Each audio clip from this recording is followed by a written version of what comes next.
All right, you guys. So a purported business owner stepped forward in my comments here, and you can go read that chain of comments, but this is the type of person I'm talking about, okay? Your business is your responsibility. You don't intrude on my rights. You don't intrude on my free time. I'm not showing up 30 minutes early. And it has nothing to do, as you put it here, that it's the problem with this age group. I'm up to young, so I have no work ethics. You're not offering me a pension. You're not offering me any leeway.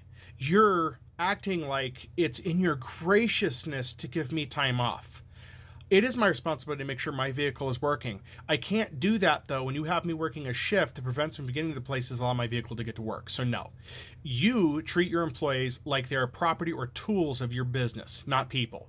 And you say in there, too, as I'm reading your comments here, show up 30 minutes early so you can talk to your workers and it's character? No, it's not character. Not anymore. We're not in the 40s or 50s anymore. And I don't want to chit-chat and mingle with anybody off the clock. You're not paying me for that. So unless you expect your shifts to include mingle time, then you need to change your scheduling. That's not my problem. And it's not a point of work ethic.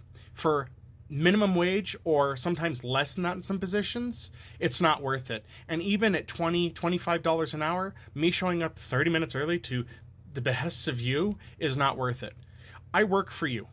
I trade my time for money. That's it. But at the end of the day, I don't care if your company crashes and burns. I don't. That's not my problem. It's yours. And if you expect to keep attracting employees that bend to your will, then you're going to have to find older generation people, because my generation, we have no interest in being slaves to your company. We don't. And just because you're getting us a paycheck doesn't mean we should be just, oh my God, this great employer. I'm tired of being told I should worship managers and business owners. Keep free here. I'm a business owner. So yeah. And I do solo work because I know at this point I don't have the means to get employees to do the things I would need them to. And I do a work from home business.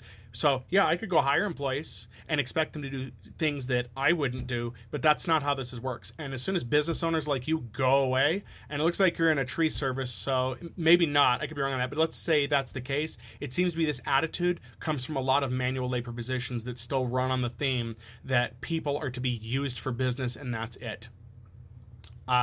The same, 5 holidays everybody gets that is not nearly enough, that I'm sure that you run your business in such a way you have barely enough employees and you make everybody else feel like it's their fault when they have to take a sick day. I'm not my parents' generation. I'm not my grandparents' generation. If I'm not feeling well enough to go into work, that's my choice. It's not your position to ask me why. And I am so tired of having to explain myself to employers.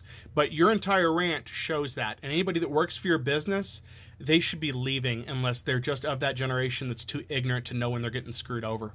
But yeah, this is what I'm talking about that needs to stop. And everybody that's watching this, go read that chain of comments, because he really had something to say in there. But yeah, I mean, I'm not even going to address every point you have in there because it's from the exact same book of comments that I have heard so many times from a dying breed of people that own businesses or are in management positions that need to be gone because the era that you're expecting people to work under is gone. When you can afford, or you decide that you're going to pay your people enough to actually survive an enjoyable life, then maybe I might have to hear what you have to say about work ethic. But as someone who has had to sacrifice my family to work for a job that didn't care about me, I'm done with that. I'm done with the overtime. I'm done with the on-call and all of that. It's no more. I'm not going to choose anymore my job over my family. It's not going to happen because it's not worth it. Again, there's no pension. There's no bonus. There's nothing. There's you did a great job. How about a pizza party? And nope, I'm done with that. We are done with that. And I hope that whoever you are, since you're posting anonymously, that wherever you're at, the people that work for you smarten up, or maybe they just won't work for you. And I bet you're in the same camp of they just don't want to work anymore. People don't want to work anymore. Not for crap like yours. No, and nobody should either.